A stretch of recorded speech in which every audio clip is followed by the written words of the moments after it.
시작을 해보죠. 호도법과 일반각. 입니다. 이게 이제 처음 호도법을 수학자들이 약속하게 된 계기랄까? 원래는 60분법을 사용을 했었죠. 1도, 2도, 3도, 뭐 30도, 45도, 60도 따위의. 그러니까 한 바퀴를 360등분 해가지고 그 부채꼴의 하나의 한 칸이랄까? 그 하나의 간격을 1도라고 정의하는 단위가 있는 건데, 예를 들어 생각을 한번 해볼까요? 왜 호도법을 만들게 됐냐면 수학자들이 이런 거예요. 예를 들어서 1cm, 센티미터라는 길이의 단위가 있잖아. 그럼 1cm랑 1cm를 더한 건 뭐가 되죠? 2cm, 여전히 길이잖아요. 근데 예를 들어서 1cm 곱하기 1cm 하면 뭐가 되죠? 1제곱cm. 그러니까 길이랑 길이를 곱했는데 그 곱한 결과가 뭐가 돼버려? 다른 단위가 만들어지는 거죠. 그러니까 쌤이 아주 간단한 예 하나만 들은 거긴 한데, 간단한 예를 들은 거긴 한데, 그러니까 센티미터, 그렇게 단위가 있는 녀석들은 연산에 대해서 썩 자유롭지 못해요. 그러니까 덧셈 같은 건 괜찮죠. 뺄셈은 괜찮죠. 예를 들어 1kg 더하기 1kg 하면 결과는 2kg. 그러니까 여전히 무게라는 단위를 지니고 있잖아. 근데 문제는 1kg 곱하기 1kg 뭐죠? 1kg 나누기 1kg 하게 되면 그건 뭐야? 약간 이상하잖아. 그죠?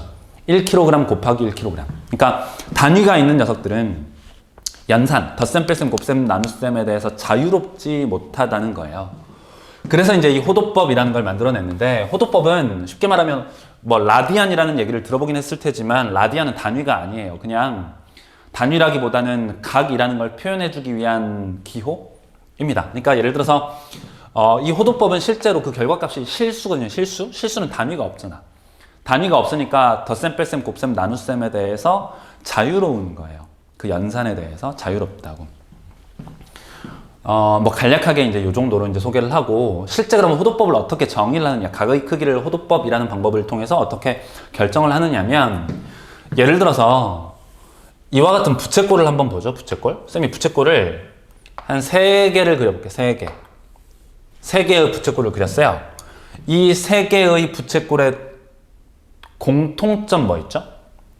무슨 각의 크기가 같아? 중심각의 크기가 모두 다 같은 부채꼴이잖아.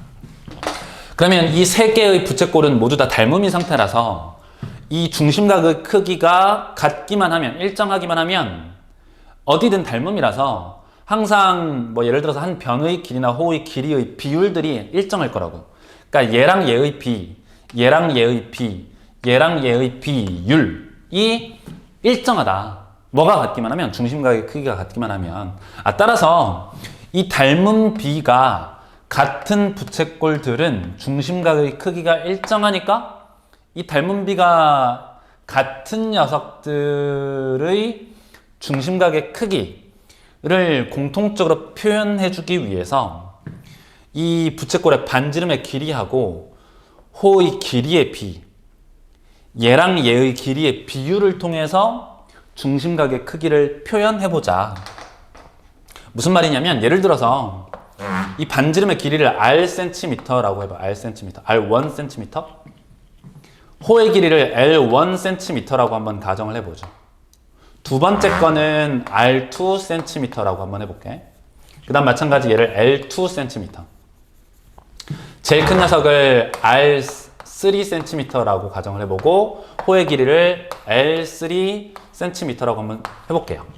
그러면 3개의 부채꼴은, 중심각의 크기가 같은 3개의 부채꼴들은 모조리 R1과 R1, R2, L2, R3, L3의 비율이 다 일정하겠죠. 그리고 현재 길이가 몽땅 다 센치니까 R1 분의 L1, 분모에도 센티미터라는 단위가 있고 분자에도 센티미터라는 단위가 있을 거니까 단위 그냥 약분해버리면 뭐예요? R1분의 L1이라는 실수값으로서, 그냥 숫자, 실수로서 일정한 비율을 나타내게 되는 거죠. 당연히 R2랑 L2는 어때? 그 다음에 R3, L3는 모두 다 같은 상태인 거지. 이 비율, 일정한 비율들을 통해서 중심각의 크기를 표현하자. 이게 호도법이에요. 중심각의 크기, 벌어진 정도가 세타로 일정하기만 하면 어떤 부채꼴을 갖다 놓는다 하더라도 어때? 그 길이의 비가 일정하다고. 그러니까 그러니까 그 길이비가 R분의 L로서 큰 녀석을 R이라고 하고 호의 길이를 L이라고 했을 때 R분의 L로서 일정한 모든 부채꼴은 중심각의 크기가 세타이다라고 말할 수 있게 되는 거예요. understand? 이해됩니까? 그리고 길이가 약분돼서 실제 실수값만을 표현하게 되고 단위가 없는 별량이 되더라. 그래서 세타라는 이 길이와 길이의 비율로서 표현을 하게 되면 연산에서도 자유롭고 기타 등등 유리한 점이 있더라. 이와 같은 방법으로 이제 최초로 호도법이라는 녀석을 정의하게 되는 거예요. 그러니까 요약하면 이겁니다. 이렇게 한다고 이제 단위를 없애고 호도법과 일반각. 첫 번째 호도법.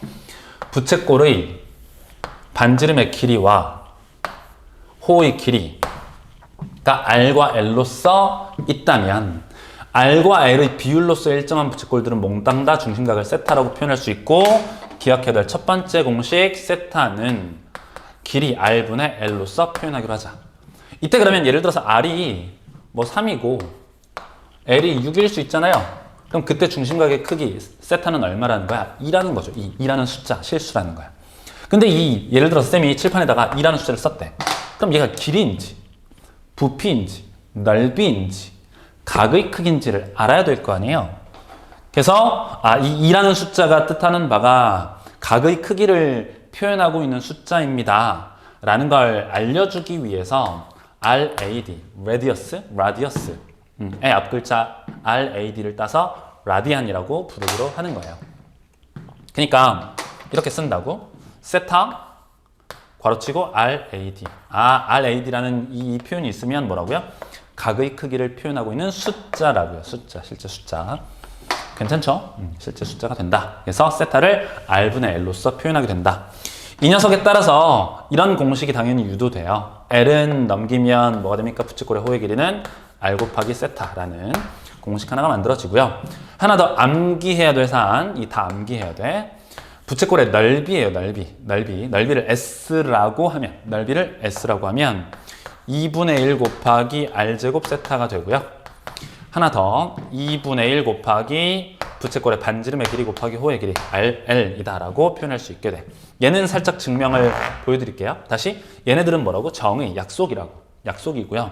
얘는 유도가 가능한 거야. 어떻게 유도가 가능하느냐? 이렇게 한번 생각해 볼까요? 반지름이 있어요. 이렇게 반지름이 R인 1이 있다고 쳐봐. 근데 부채꼴의 넓이는 당연히 중심각의 크기에 비례하잖아요. 그죠?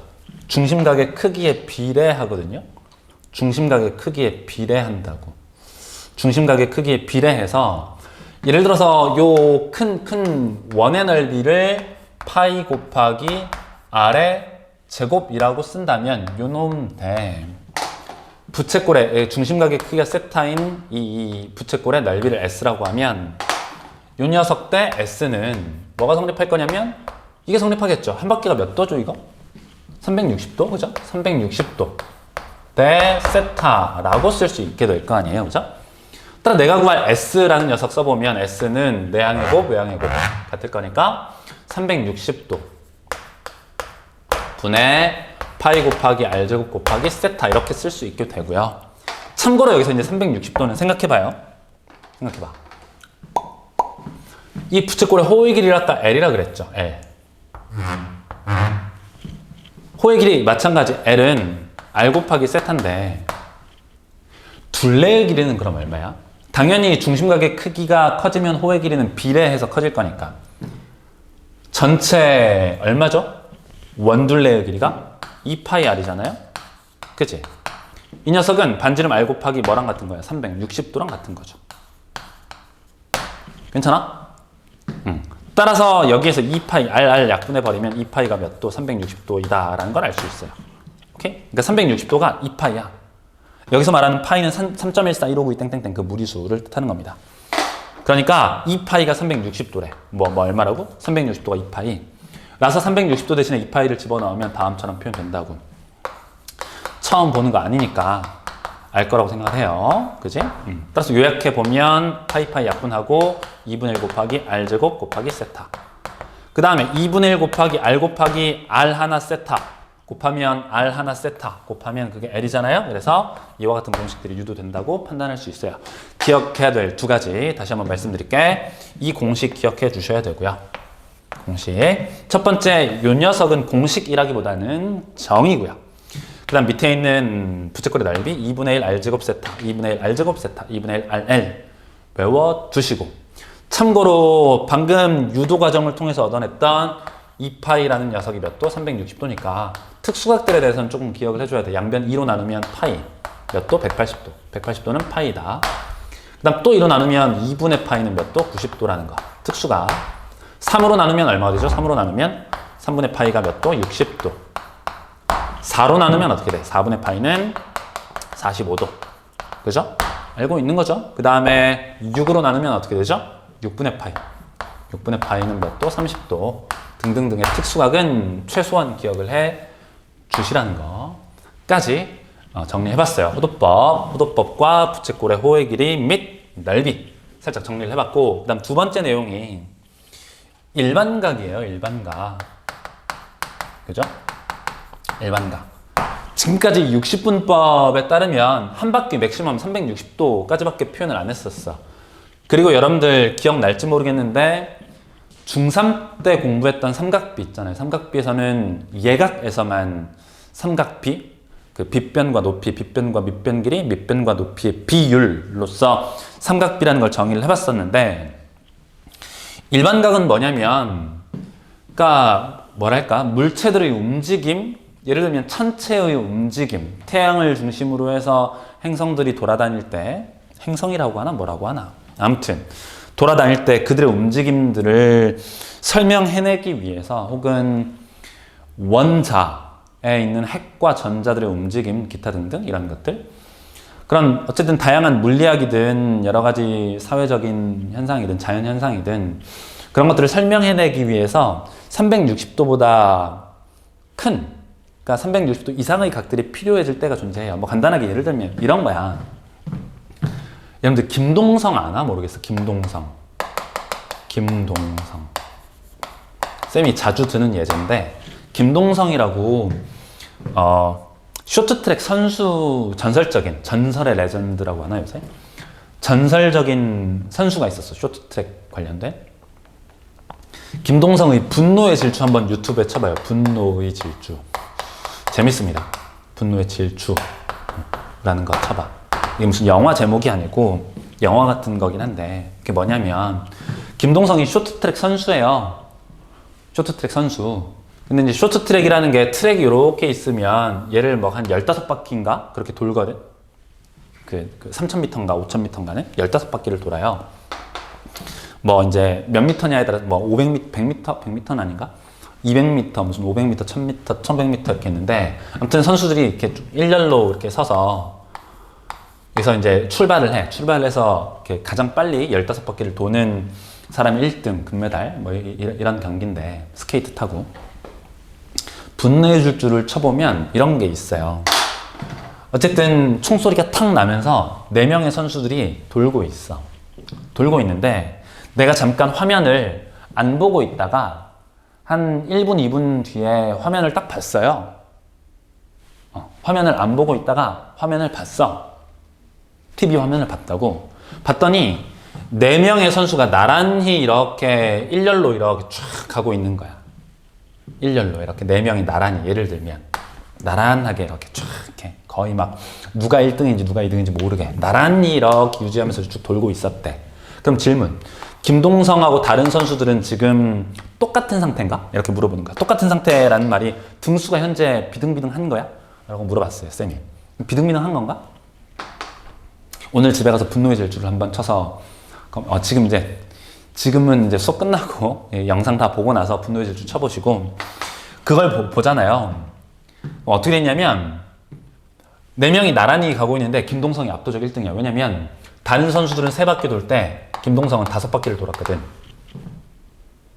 그러니까 다른 선수들 3바퀴 도는 동안 김동성은 5바퀴를 돌았으니까 동일한 위치에 4명의 사람이 있다 하더라도 똑같은 순위다라고 말할 수 없는 거죠. 그러니까 몇 바퀴를 돌았냐에 따라서 순위가 달라지잖아. 예를 들어서 얘는 5바퀴, 얘는 3바퀴, 얘는 1바퀴만 돈 거야. 그러면 순위가 다르잖아. 그러니까 동일한 위치에 있는 4개의 물체 혹은 사람, 기타 등등일지라도 몇 바퀴를 돌았느냐에 따라서 순위가 달라진다고. 느낌이 오나요? 어떤 예를 말하고 싶은 건지? 그러니까 물체가 단순히 위치만으로 설명되지 않는, 그리고 360도 뿐만 아니고 그 이상의 바퀴를 돌았을 때, 여러 바퀴를 돌았을 때 그 물체의 위치들을 표현해야만 하는 상황이 발생하게 된 거야. 천체의 운동이나 뭐 물체의 운동, 기타 등등 전부 다 해서. 납득이 좀 되나요? 일반각을 만들어낸 이유? 아무튼 그래가지고 이제 뭐로부터 정의를 하게 되냐면 시초선과 뭐가 있어요? 동경이 있죠. 보통 시초선은 x축의 양의 방향, 원점을 중심으로 한 반직선, 이건 이제 시초선이라고 하고요. 어떤 동경이 있어. 동경은 마찬가지 시초선과 원점에서 만나는, 뭐 예를 들어서 P라는 점의 위치가 여기 있을 때 OP라는 반직선의 시초선으로부터 벌어진 정도를, 예를 들어서 현재 상태를 얘를 45도라고 한번 해볼게요. 45도. 근데 이 P라는 점의 위치는 시초선 X축의 양의 방향으로부터 45도만큼 회전해서 이 위치에 있다라고 말할 수도 있지만, 사실은 한 2바퀴쯤 돌고 나서 이 위치에 있다라고 말할 수도 있잖아. 다시 예를 들어서 점 P랑 점 Q의 위치가 같았대요. P랑 Q의 위치가 같았었대. 근데 사실상 천체의 운동, 물체 운동 입장에서 보면 P는 한 바퀴를 돌고 나서 이 위치에 있는 거일 수도 있고, Q는 그냥 시초선, 이 출발 지점으로부터, X축의 양의 방향으로부터 그냥 말 그대로 45도만 회전해서 이 위치에 있을 수도 있다는 거죠. 그러니까 그런 것들을 표현하기 위해서 360도 이상의 각을 표현하고자 한다. 그러면 어떻게 앞으로 표현할 거냐? 동경 원점 O라고 하면 OP는 의 일반각을